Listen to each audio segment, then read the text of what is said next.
Hello students, welcome back to SS Convent School YouTube channel. Myself Ripu Daman Singh. I will take your mathematics classes. Today we will start rational number. देखो students, class 8th का जो आपका first chapter है वो है rational number. तो आपको वैसे तो आप रेशनल नंबर से फैमिलियर होगे, फिर भी मैं आपको बता देता हूँ कि रेशनल नंबर्स क्या होते हैं. तो देखो रेशनल नंबर्स आपके पास, रेशनल नंबर्स की बात करूँ तो ऐसे नंबर्स जो P अपॉन Q की फॉर्म में होते हैं. किसकी फॉर्म में होते हैं स्टूडेंट्स?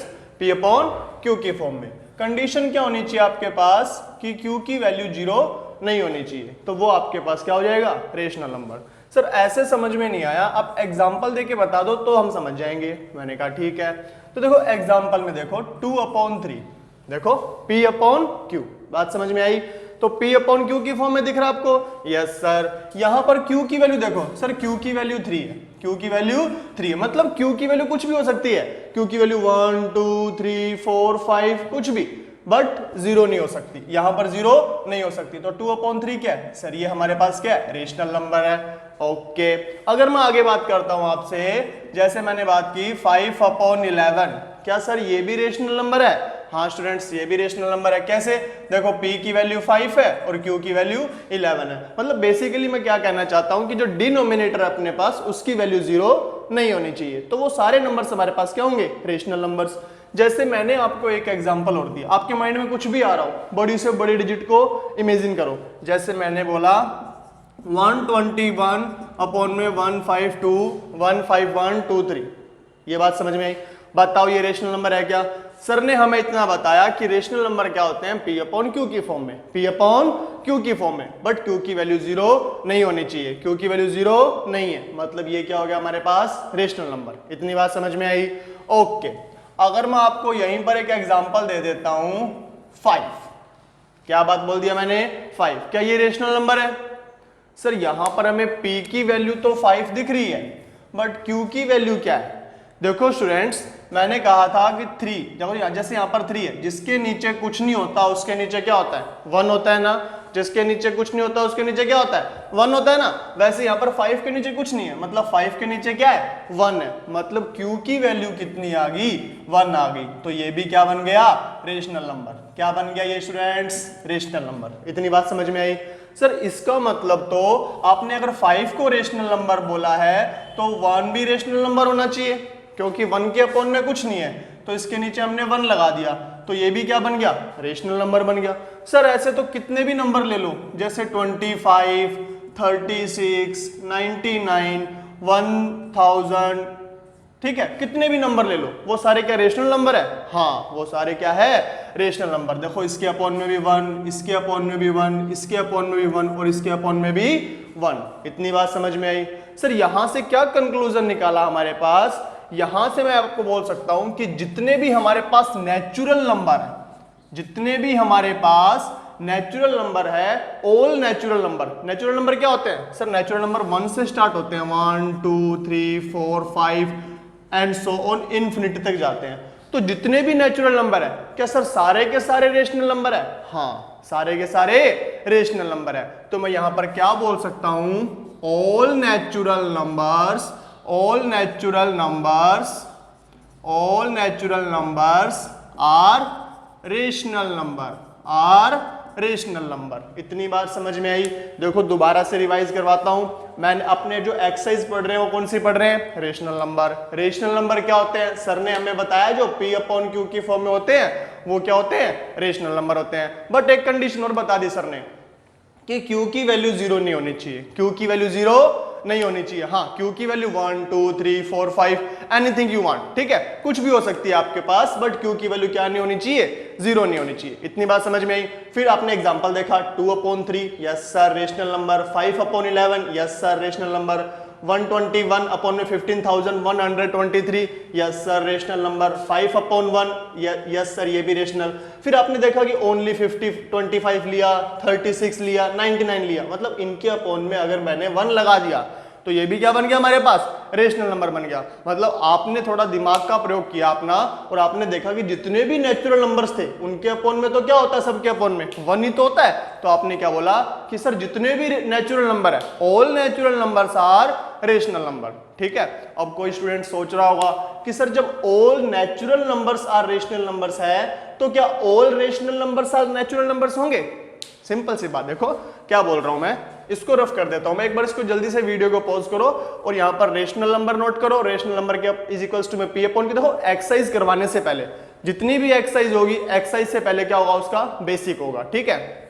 तो ऐसे नहीं है कि आपने रेशनल नंबर की हेडिंग डाली और सीधा 1.1 से स्टार्ट कर दिया, नहीं, सबसे पहले क्या लिखोगे, बेसिक। तो बेसिक के अंदर आप क्या लिखोगे, रेशनल नंबर्स क्या होते हैं, इसके एग्जांपल्स लिखोगे और फिर क्या लिखोगे, all natural numbers are rational numbers. ठीक है। जल्दी से वीडियो को पॉज करो और नोट करो। हो गया। अब देखो मैंने आपको क्या बोला, जितने भी नेचुरल नंबर्स है सारे के सारे क्या है हमारे पास, सारे के सारे हमारे पास क्या है, रेशनल नंबर। तो क्या देखो एक लाइन तो मैंने बोली, all natural numbers are rational number, मतलब जितने भी नेचुरल नंबर 1 2 3 4 5 सारे के सारे क्या हो गए, रेशनल नंबर। इसका क्या रेसिप्रोकल सही है क्या, मतलब अगर इसको मैं उल्टा बोलूं, जैसे मैं यूं बोल दूं, all rational numbers are natural number, क्या ये सही है क्या, ये तो सही है, ये क्या हो गया, रॉन्ग। क्यों हो गया सर, देखो रेशनल नंबर, मैंने अगर रेशनल नंबर की बात की 25, क्या ये रेशनल नंबर है, हाँ सर ये तो रेशनल नंबर है। क्या ये नेचुरल नंबर भी है, हाँ सर 25 तो नेचुरल नंबर होता है। एक बात समझ में आई। अगर मैं इसी को ऐसे बोल देता 25/3, क्या ये रेशनल नंबर है, हाँ सर रेशनल नंबर तो है। क्या ये नेचुरल नंबर है क्या, नहीं सर ये नेचुरल नंबर नहीं है। इतनी बात समझ में आई। मतलब क्या बोल सकता हूं, जितने भी नेचुरल नंबर है सारे के सारे क्या हो गए, rational number, but all rational numbers are not natural number. तो ये दोनों की दोनों लाइंस नोट कर लेना, क्या लिखोगे, all natural numbers are rational numbers, और यहां क्या लिखोगे, all rational numbers are not natural number. क्या लिखोगे, नॉट नेचुरल नंबर। इतनी बात समझ में आई। ओके चलो थोड़ी सी बातें और कर लेते हैं। ठीक है। वैसे तो आपने एडिटिव इनवर्स, मल्टीप्लिकेटिव इनवर्स, इनके बारे में क्लास 7th में पढ़ा है ना, फिर भी हम थोड़ी छोटी बातें करते हैं। देखो एग्जाम्पल से समझाऊंगा, ज्यादा क्लैरिटी आएगी आपको। ठीक है।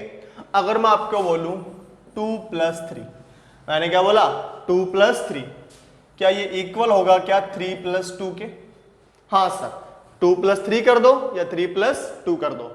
मतलब हमारे पास जो एडिशन है वो क्या होता है, कम्यूटेटिव होता है। क्या होता है, कम्यूटेटिव होता है। मतलब ये कम्यूटेटिव प्रॉपर्टी है। कौन सी प्रॉपर्टी है, कम्यूटेटिव। मतलब अगर आपको कोई भी 2 डिजिट्स दिखे, कम्यूटेटिव के अंदर हम क्या बोलते हैं कि a + b = b + a। मतलब कोई भी 2 डिजिट्स लेंगे, अगर उनको पहले प्लस किया और उनको फिर क्या कर दिया, उनकी पोजीशन को इंटरचेंज कर दिया और फिर इनको प्लस किया, अगर दोनों इक्वल आ रहे हैं, देखो 2+3 भी 5 आ रहा है, 3+2 भी कितना आ रहा है, 5 आ रहा है। मतलब ये जो आपके पास प्लस जो प्रॉपर्टी है वो क्या है, कम्यूटेटिव है। कौन सी प्रॉपर्टी है ये, कम्यूटेटिव। कम्यूटेटिव का मतलब सिंपल सा है, a + b = b + a। इतनी बात समझ में आई। अब इसके अंदर मैं अगर ऐसे बोलूं, जैसे यहां पर 3 दिया हुआ है, 3 में ऐसी कौन से डिजिट को ऐड करूं कि 0 बन जाए, 3 में ऐसी कौन से डिजिट को ऐड करूं कि वो क्या बन जाए, 0। सर सिंपल सी बात है, 5 के अंदर हमको -5 ऐड करेंगे तो 0 बनेगा, 100 में अगर -100 ऐड करेंगे तो 0 बनेगा, 1000 के अंदर अगर हम -1000 ऐड कर देंगे तो क्या बन जाएगा, 0 बन जाएगा, बनेगा ना। वैसे ही 3 के अंदर अगर मैं -3 को ऐड कर दूं, ध्यान से देखो, 3 के अंदर अगर -3 को ऐड कर दूं तो क्या बन गया, ये 0। तो 3 इसका क्या हो जाएगा, एडिटिव इनवर्स। 3 क्या हो जाएगा इसका, एडिटिव इनवर्स। मतलब इसको अगर आपको वैसे सोल्व, अगर मान लो आपके माइंड में नहीं आ रहा, जैसे मैंने बोला 5/3 का एडिटिव इनवर्स बताओ, 5/3 का find out the additive inverse of 5/3।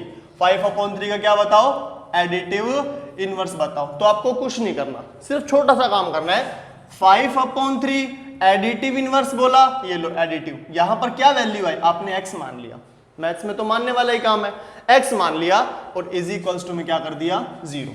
मतलब 5/3 में क्या ऐड करें कि 0 आ जाए, आपके माइंड में नहीं आ रहा, ठीक है, आपने x मान लिया तो x की वैल्यू क्या आएगी, इसको इधर ले जाओ, 5/3 प्लस क्या है ना, उधर जाके क्या हो जाएगा माइनस का, मतलब क्या होगा हमारे पास आंसर -5/3।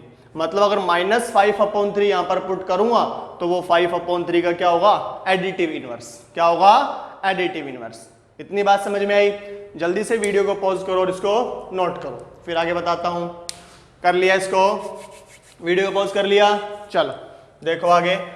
आपने सबसे पहले क्या देखा, जल्दी से रिवाइज साथ साथ में करते रहेंगे। सबसे पहले आपने देखा रेशनल नंबर्स क्या होते हैं, सर P/Q की फॉर्म में, क्योंकि वैल्यू 0 नहीं होनी चाहिए। फिर थोड़ा आगे आए और मैंने आपको क्या बताया कि जितने भी नेचुरल नंबर्स हैं सारे के सारे क्या होते हैं, सर सारे के सारे रेशनल नंबर होते हैं। क्या इसका रेसिप्रोकल सही है, सर रेसिप्रोकल सही नहीं है इसका, ठीक है, मतलब all natural numbers are not natural number, ठीक है। फिर मैंने आपको एक प्रॉपर्टी बताई कम्यूटेटिव। क्या बताई मैंने, कम्यूटेटिव। कम्यूटेटिव का मतलब sir a + b = b + a, जरूरी नहीं है a + b में हो, ये मल्टीप्लाई में भी हो सकती है, a × b = b × a, मतलब ये तो प्लस के लिए कम्यूटेटिव है, ये किसके लिए है, मल्टीप्लाई के लिए। ये किसके लिए है, मल्टीप्लाई के लिए। इतनी बात समझ में आई? ओके सर यहां पर मुझे एडिटिव इनवर्स फाइंड आउट करना होगा, तो एडिटिव इनवर्स क्या करेंगे, कैसे कोई भी आपको डिजिट दियो उसमें ऐसी कौन से डिजिट को हम ऐड करें कि उससे क्या बन जाए, वो 0 बन जाए, तो वो हमारी क्या होगी, एडिटिव इनवर्स। जैसे मैंने यहां पर दिया, सिंपल सी बात है, एक और एग्जांपल ले लो। मैंने यहां पर दिया आपको 121/53 और किसका ये, माइनस का 121/53 है। इसमें क्या ऐड करूं कि ये 0 बन जाए, सर हमको दिख रहा है +121/53 ऐड करते ही 0 बन जाएगा, तो ये इसका क्या आ गया, एडिटिव इनवर्स। क्या आ गया, एडिटिव इनवर्स। इतनी बात समझ में आई? सर जैसे एडिटिव इनवर्स होता है, क्या वैसे कोई मल्टीप्लिकेटिव इनवर्स भी होता है क्या? हाँ स्टूडेंट्स, मल्टीप्लिकेटिव इनवर्स भी होता है। तो चलो पहले आपने कम्यूटेटिव के बारे में सीख लिया, फिर आपने किसके बारे में सीखा, एडिटिव इनवर्स के बारे में। अब अपने देखते हैं मल्टीप्लिकेटिव इनवर्स क्या होता है, ठीक है। तो जल्दी से इसको नोट कर लो, जल्दी से वीडियो को पॉज करो, इसे नोट करो। कर लिया? ओके चलो देखो जल्दी से। सबसे पहले हमने किया रेशनल नंबर्स हमने देखे क्या होते हैं। उसके बाद हमने देखा कि जितने भी नेचुरल नंबर्स थे सारे के सारे क्या हो गए, रेशनल नंबर्स हो गए। फिर हमने देखा कि all natural numbers are rational numbers. फिर हमारे पास क्या होगा कि all rational numbers are not a natural number, मतलब जितने भी रेशनल नंबर्स है वो सारे के सारे नेचुरल नंबर नहीं होते, ठीक है। उसके बाद छोटी सी प्रॉपर्टी की बात की हमने, कौन सी प्रॉपर्टी की, कम्यूटेटिव प्रॉपर्टी की। फिर हमने देखा कि कम्यूटेटिव प्रॉपर्टी किसके लिए होती है, प्लस के लिए भी और किसके लिए, मल्टीप्लाई के लिए भी। फिर हमने बात की किसकी, एडिटिव इनवर्स की। अब हम किसकी बात कर रहे हैं, हम मल्टीप्लिकेटिव इनवर्स की। तो देखो क्या होगा हमारे पास, मल्टीप्लिकेटिव इनवर्स। देखो मल्टीप्लिकेटिव इनवर्स क्या होता है हमारे पास। मल्टीप्लिकेटिव इनवर्स मतलब जैसे मैंने सिर्फ 5 के पहले सिंपल छोटे छोटे डिजिट से स्टार्ट करते हैं, फिर बड़े पे आएंगे, ठीक है। एग्जांपल से स्टार्ट करता हूं, एग्जांपल से ज्यादा क्लैरिटी आएगी आपको, ठीक है। मैंने आपको दे दिया 12, मैंने कहा 12 का मल्टीप्लिकेटिव इनवर्स क्या है। अब देखो एडिटिव इनवर्स में तो 0 आना चाहिए था, ऐड करने पर नाम क्या था उसका, एडिटिव इनवर्स, ठीक है। कि किसी भी डिजिट में क्या ऐड करें कि वो क्या बन जाए, 0 बन जाए, वो हमारे पास क्या था, एडिटिव इनवर्स। इसमें मल्टीप्लिकेटिव इनवर्स की जब बात करेंगे तो इसमें देखो क्या होगा, कोई भी आपको डिजिट गिवन है, इसमें मल्टीप्लिकेटिव की बात करें तो क्या करना पड़ेगा, मल्टीप्लाई करना पड़ेगा। तो ऐसी कौन सी डिजिट से मल्टीप्लाई करें कि वो क्या बन जाए, 1 बन जाए। क्या बन जाए, 1 बन जाए। इतनी बात समझ में आई? ऐसे मत कर देना कि सर क्यों, कौन सी डिजिट से मल्टीप्लाई करेंगे 0 बन जाए, वो तो सबका आंसर फिर 0 ही होगा। बात समझ में आ रही है ना, कि 0 को किसी से भी मल्टीप्लाई करो क्या आएगा, 0। वो वाला काम नहीं करना हमें, ठीक है। तो मल्टीप्लिकेटिव इनवर्स में क्या है कि किसी भी डिजिट को ऐसी कौन सी डिजिट से मल्टीप्लाई करें कि वो क्या बन जाए, 1। सर 12 को किससे मल्टीप्लाई करें कि वो 1 बन जाए, क्या 12 को मैं 1/12 से मल्टीप्लाई कर दूं तो क्या वो 1 नहीं बन जाएगा। देखो 12 से 12 कैंसिल, 12 से 12 कैंसिल, तो क्या आ गया, वो 1 आ गया। सर अगर आपसे यूं पूछ लिया जाए, जैसे एग्जांपल में मैंने ये पूछा 5/6 का मल्टीप्लिकेटिव इनवर्स क्या होगा, तो आप क्या बोलोगे, सर 5/6 का क्या हो जाएगा, 6/5 हो जाएगा। देखो 6 से 6 कैंसिल, 5 से 5 कैंसिल, क्या बन रहा है, 1 बन रहा है ना, तो आंसर क्या आ जाएगा, 6/5। सर इसका भी कोई मेथड है क्या, जैसे आपने एडिटिव इनवर्स में x मान के बताया था, इसको भी x मान के वैसा कुछ बताओ। ओके, तो चलो एग्जाम्पल से बताता हूं। जैसे मैंने आपको एग्जाम्पल बोला कि मुझे आप 3/19 का मल्टीप्लिकेटिव इनवर्स बताओ और एडिटिव इनवर्स भी बताओ। तो सबसे पहले एडिटिव इनवर्स के लिए आप क्या करते हो, plus x is equals to 0। Additive inverse में क्या आना चाहिए, डिजिट को ऐड करने पर 0 बनना चाहिए, x मान लिया। तो एडिटिव इनवर्स तो क्या आ गया, -3/19। क्या आ गया ये, एडिटिव इनवर्स। क्या आ गया ये, एडिटिव इनवर्स। इतनी बात समझ में आई। अब इसी का अगर 3/19 का मल्टीप्लिकेटिव इनवर्स पूछता आपसे, तब क्या करते हैं सर, 3/19 मल्टीप्लाई x और इज इक्वल्स टू क्या आना चाहिए, 1। सिंपल सी बात है ना, मल्टीप्लिकेटिव इनवर्स पूछा है तो मल्टीप्लाई करेंगे और आना क्या चाहिए मल्टीप्लाई करने पर, 1। और वहां पर क्या था, ऐड करने पर क्या आना चाहिए, 0। इतनी बात समझ में आई। ओके सर, तो x की वैल्यू देखो क्या होगी, ये 19 इधर गया, देखो यहां पर देखो क्या हो गया, ये 3x/19 इज इक्वल्स टू 1। तो क्या हो जाएगा, x 19 इधर क्रॉस मल्टीप्लाई हुआ तो 19 1 जा 19 और 3 आ गया अपोन में। आंसर कितना आ रहा है, 19/3। क्या हो जाएगा इसका, ये मल्टीप्लिकेटिव इनवर्स। क्या हो जाएगा, ये मल्टीप्लिकेटिव इनवर्स। इतनी बात समझ में आई। तो स्टूडेंट्स, आपको एडिटिव इनवर्स और मल्टीप्लिकेटिव इनवर्स फाइंड आउट करना आ गया। यस सर, इतना तो आया हमें। चलो आगे एक और बात करते हैं लास्ट, और फिर हम स्टार्ट करते हैं एक्सरसाइज। इतनी बात समझ में आई। जल्दी से वीडियो को पॉज करो और क्वेश्चन को क्या कर लो, एग्जांपल को क्या कर लो, नोट कर लो जल्दी। ओके, देखो एक प्रॉपर्टी और बात कर लेते हैं हम, एसोसिएटिविटी। देखो क्या होती है एसोसिएटिविटी, प्रॉपर्टी कौन सी होती है, एसोसिएटिव प्रॉपर्टी कौन सी होती है सर। कम्यूटेटिव तो सुनी थी, एसोसिएटिव भी नाम सुना सुना सा लग रहा है, तो चलो बता देते हैं इसको क्या होता है। एसोसिएटिव प्रॉपर्टी में क्या होता है, a plus B plus C is equals to a plus B plus C. अगर ऐसा कुछ इक्वल हो जाए तो वो हमारे पास क्या होती है, एसोसिएटिव। सर ये सेम ही तो लिखा है, नहीं, यहां पर ब्रैकेट देखो a प्लस बी में है, यहां पर ब्रैकेट किस में है, b प्लस सी में। आपने वी बॉडमास का रूल सुना होगा ना, बॉडमास वाला। देखो बॉडमास रूल क्या बोलता है, वैसे तो वी बॉडमास होता है, आप याद रखो बॉडमास, ठीक है। बॉडमास में सबसे पहले क्या होता है, ब्रैकेट सोल्व होता है। क्या सोल्व होता है, ब्रैकेट, और फिर ओ से क्या होगा आपके पास स्टूडेंट्स, ओ से हमारे पास सर हो गया ऑफ, ओ से क्या हो गया, ऑफ। तो फिर क्या होगा आपसे, ओ से ऑफ। ऑफ का मतलब जैसे आपसे पूछते हैं ना 3 ऑफ 5, 5 ऑफ 3, है ना। इसका मतलब भी बेसिकली क्या होता है, मल्टीप्लाई होता है। बट पहले जहां पर ऑफ लिखा गया ना, तो पहले वो ऑफ सोल्व होगा, ठीक है। पहले ब्रैकेट, फिर ऑफ, फिर क्या होगा, डिवाइड, फिर क्या होगा, मल्टीप्लाई, फिर क्या होगा, ऐड, और फिर क्या होगा लास्ट में, सब्ट्रैक्ट। इतनी बात समझ में आई। तो ये ब्रैकेट का बहुत ज्यादा यहाँ पर क्या है, इंपॉर्टेंट रोल है।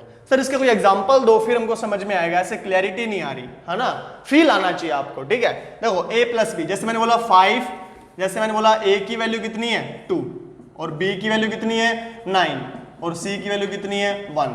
अब इसकी वैल्यू पुट करो, देखो 2 + 9 + 1, 2 + 9 + 1 कितना आ रहा है, 2 और 9 11 + 1, 11 + 1 कितना आ गया, 12। कितना आ गया, 12। अब इधर देखो, यहां पर देखो a की वैल्यू 2 प्लस, फिर क्या b प्लस c, 9 + 1, तो कितना आ गया 2 + 9 और 1 10, 10 और 2 12। क्या दोनों इक्वल आ रहे हैं, हाँ सर दोनों इक्वल आ रहे हैं। मतलब ये प्रॉपर्टी कौन सी है आपके पास, जो प्लस है वो क्या है, एसोसिएटिव प्रॉपर्टी है। क्या है, एसोसिएटिव। इतनी बात समझ में आ गई। कुछ नहीं करना, a + b + c, और क्या देखना है, a + b + c। ब्रैकेट यहां लगेगा, इसमें क्या लगेगा, यहां पर लगेगा। इतनी बात समझ में आई।